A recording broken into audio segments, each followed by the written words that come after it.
Morning বন্ধুরা, সবাই কেমন আছো? আশা করি সবাই খুব ভালো আছো, আর আমিও খুব ভালো আছি। আর এখন বাজছে সকাল 10টা। এখন থেকে আমি ব্লগ ভিডিওটা শুরু করছি। তো দেখতেই পাচ্ছ আমার স্নান করা হয়ে গেছে, পুজো কমপ্লিট। এরপর মা আমাকে মুড়ি দিয়ে দিয়েছে, আমি মুড়ি খেয়ে নেবো। আর মুড়িতে দেখতেই পাচ্ছ মিষ্টি আর বাবার চপ নিয়ে এসেছে, এটাই এখন খাবো। আর আজকে দুপুরে একটা নিমন্ত্রণ বাড়ি আছে, এখানে সেখানে খেতে যাব। তো দেখো তোমরা কি করি না করি সারাদিন। দুপুরে খেয়ে এসে তারপর একটু ঘুমিয়ে গেছিলাম। আর হ্যাঁ, আজকে আমার বর এসেছে। তো বর আমি সবাই আজকে মেলা দেখতে যাব। আমাদের এখানে 24 পর হচ্ছে বাবার সদানন্দের নাম। তো রেডি হয়ে নিই, চলো তারপর তোমাদের সামনে আসছি। দেখতে পাচ্ছ বন্ধুরা, আমি রেডি হয়ে গেছি যাওয়ার জন্য। আমি, আমার বর, আমার মা আর আমার মেয়ে যাচ্ছে। আর মেয়ে তো খুব ছোটো, সেই জন্য এখনই নিয়ে যাচ্ছি ওকে। আর ওখানে যেয়ে কী কী করলাম না করলাম সব কিছু দেখাবো তোমাদেরকে, ঠিক আছে? তো সাথে থেকো আমার। আর দেখতে পাচ্ছ আমার বর আমাকে না নিয়ে একা একা সে চলে যাচ্ছে, আর আমি পেছনে একা পড়ে আছি।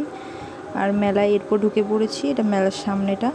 দেখতে পাচ্ছ সমস্ত দোকান বন্ধ, তার কারণ হচ্ছে আমরা অনেক তাড়াতাড়ি চলে গেছিলাম, তখন কোনো দোকান খোলেনি। আসার পথে সব দোকানগুলো খুলে গিয়েছিলো।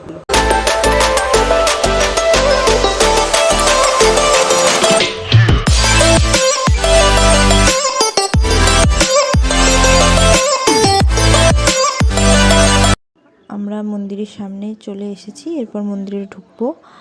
আর দেখতে পাচ্ছ মন্দিরটা দারুণ সাজিয়েছে। প্রতি বছর বৈশাখ মাসের 4 তারিখ থেকে আমাদের এই বাবা সদানন্দের নাম বসে।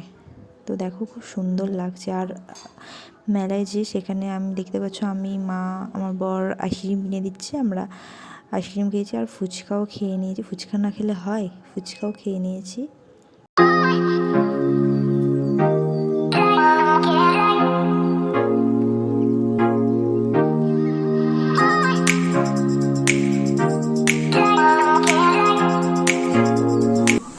ভিডিওটা কালকে শেষ করা হয়নি, তার কারণ হচ্ছে এত গরম, মেয়েটা খুব কান্নাকাটি করছিল, সেই জন্য ভিডিওটা শেষ করতে পারিনি। আজকে ভিডিওটা শেষ করতে এসেছি।